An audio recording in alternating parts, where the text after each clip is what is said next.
Alright, what's going on, everybody? So today I'm going to talk to you about what I think is going to happen over the next year, as far as Model 3 production and hitting those milestones, as well as what's going to happen over the next 4 years. When we're going to see the semi, when we're going to see the truck, when we're going to see the Model Y. So let's take a look at this, and don't forget to let me know what you think down below in the comment section, and hit subscribe for more videos like these.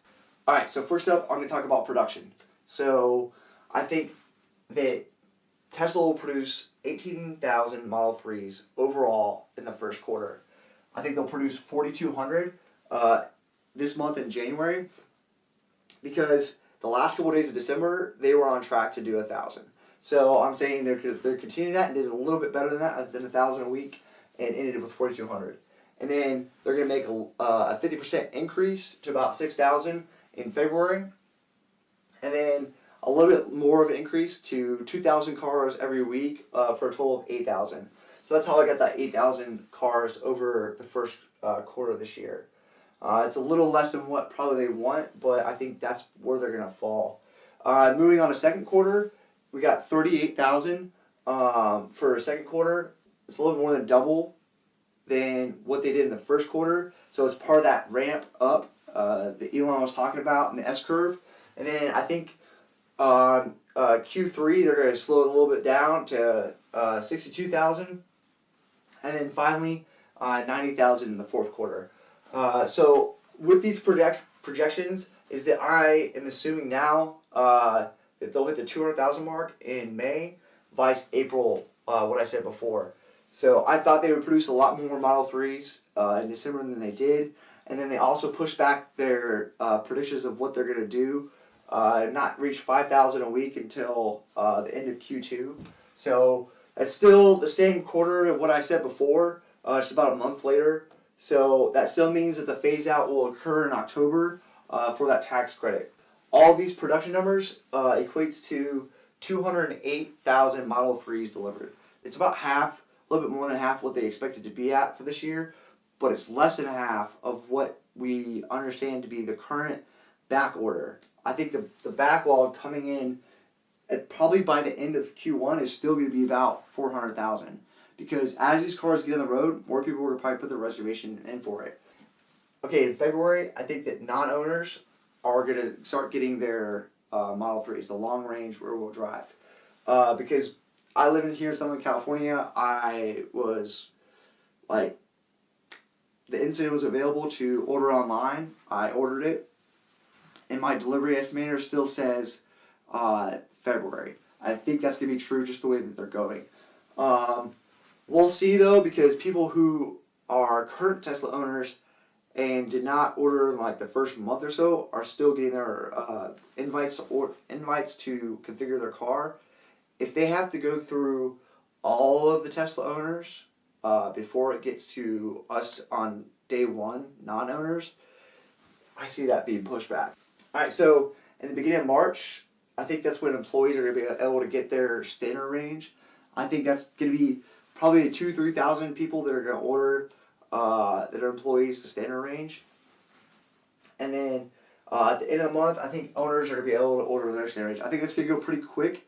I think a lot of owners want that long range. They know how important range is when having an electric car. And then in April, I think that's when non-owners are going to get standard range. I think that's going to be a huge chunk. A lot of people who aren't owners were really looking forward to getting that $35,000 car. So I think it's going to happen in April. And then beginning of May, I think is when all-wheel drive is going to come out. So how I see this like a leapfrog, right, is that standard range gets finally announced to non-owners, and then the next thing comes out, right? Because once the non-owners get their long range, then they do standard range, and it goes through that mark. Employees, owners, non-owners, the next bracket, all-wheel drive. So again, hitting 200,000 probably in May. Owners getting all-wheel drive, I think, or employees getting access to all-wheel drive, white seats, air suspension, all that. Not the performance model, though, in May. And then in June, owners being able to access it. So that all-wheel drive model that owners and employees are getting, I'm expecting it to have around 350 miles of range because the current one has 310. Now, if you say, okay, it's going to have about a 15% increase, that's 45 more miles. So that's about 355 miles range because they've said before that the front motor is going to be geared towards more of highway, and the city motor or the rear-wheel drive motor is going to be geared towards the city. So I think we're going to be really surprised about the range, and that's going to absolutely destroy every other electric car out there when it comes to range. All right, so now we have that 350-mile range, cheaper car that's more than the Model S, which is their flagship. So what I see happening is them coming out with a Model S refresh in July.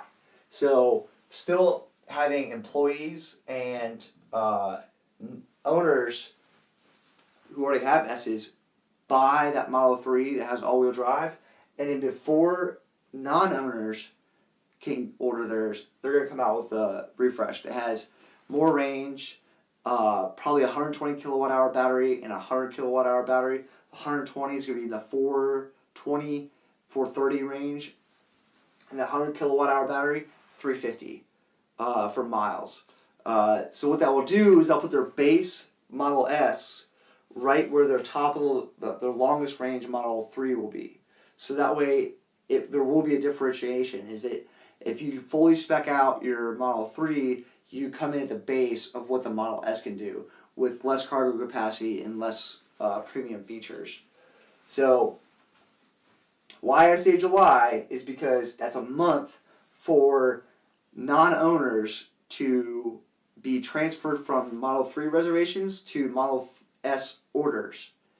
And I think that they'll be able to push those out a lot more and be able to gain some more profit. So in August sometime, non-owners will be able to access, will be able to order and get delivered their all-wheel drive Model 3s. And then moving on in October is the Performance Model 3. So again, is that every quarter has a big announcement. First quarter, it's kind of that standard range battery, that $35,000 car that Tesla promised. Second quarter is all-wheel drive. Third quarter is Model S refresh. And then fourth quarter is the Performance Edition. Why I think they're going to wait off till that time is because the tax phase out is probably going to happen in the fourth quarter. And so what they want to do is they want to produce as many standard range and cheaper cars that people who really want to take advantage of that tax credit would buy.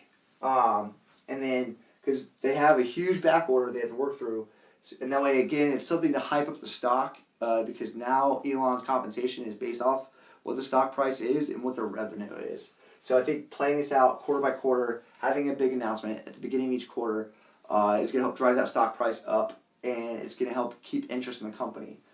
And then the last thing, around December timeframe, into November, is international deliveries of Model 3. So they produce about 200,000. That gets through most, if not all, of what was previously at the beginning Model 3 reservations for the United States, and they can start working on Canada and international deliveries. All right, so that's what I think about what's going to happen this year. Now let's look out for the next couple years. So like I said, at the end of this year, the Performance Model 3, as well as I think there's going to be a Model Y unveil. They're going to talk about Gigafactory 3. So Gigafactory 1 is the one in Sparks, Nevada. It's about half complete. Gigafactory 2 is the solar panel factory in Buffalo, New York. And Gigafactory 3, I think, is going to be a combination of those two. It's going to be or a combination of Fremont, Sparks, and Buffalo. So it's going to be, again, a very large building that's going to produce solar panels. It's going to produce the battery packs. It's going to produce cars. It's going to do the whole thing. And so that way they can vertically integrate all their manufacturing into one location. I think that's going to be on the East Coast of the United States. Where, I don't know. I think they'll have, that's the East Coast, and then Gigafactory 1 and Fremont is West Coast. So yeah, like I said, those will probably be announced in the fourth quarter of this year. And then moving on to next year, I think around summertime is where we're going to see the semi start being delivered, as well as a truck announcement. So Elon's talked a little bit about it, but I see that that's probably a good time. Gives them something to do over the summer as Model 3's on its way. The Model S has already been there, done that. They need something new. Besides the Model Y, it's about 6 to 9 months from that announcement. So also the Gigafactory 1 is going to be complete. That's the one in Sparks, Nevada, because this is the time that they need to be going like full out to reach that 10,000 cars per week that they want to next year. Is that the Gigafactory needs to be complete. So I think at least by this time, Gigafactory 1 will be complete. Second or second quarter of 2020, they're going to deliver the Roadster, as well as announce Gigafactory 4, 5, and 6. So 4 and 5, one of those will be Europe and one of those will be Asia. And then 6 will be China or Asia as well, because there's a huge demand for manufacturing there. And if they could put the factories there, they could probably cut down some of the tariffs that occur. And then moving on, later in the year, I think it's when they're going to start delivering the Model Y, as well as have the grand opening for Gigafactory 3. That's the one on the East Coast. And then moving into 2021, we're going to have the truck get delivered, as well as Gigafactory 3 complete. So that's my outlook. Again, going back, is that first quarter, all standard range, second quarter, all-wheel drive, third quarter, Model S refresh, fourth quarter is going to be the performance Model 3, and then as well as Model Y and Gigafactory 3, and then next year the big ones, semis get delivered, trucks getting announced, Gigafactory 1's going to be complete. In 2020, Roadster gets delivered, Gigafactory 4, 5, and 6 gets announced. Later in that year, Model Y gets delivered, as well as Gigafactory 3 is open, not complete. It won't get complete till the truck's delivered in 2021.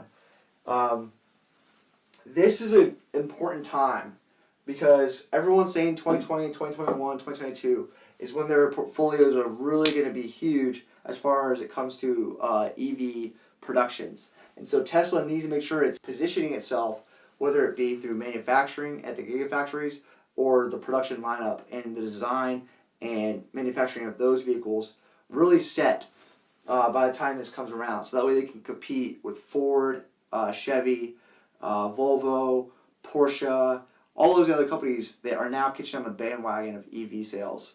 So, and that's what I think will happen.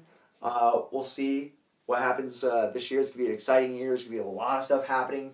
We'll see if my predictions come true. Again, let me know what you think in the comment section down below. And if you like this stuff, I'm going to be trying to put out more videos. So make sure you hit subscribe. And I'll catch you in the next one.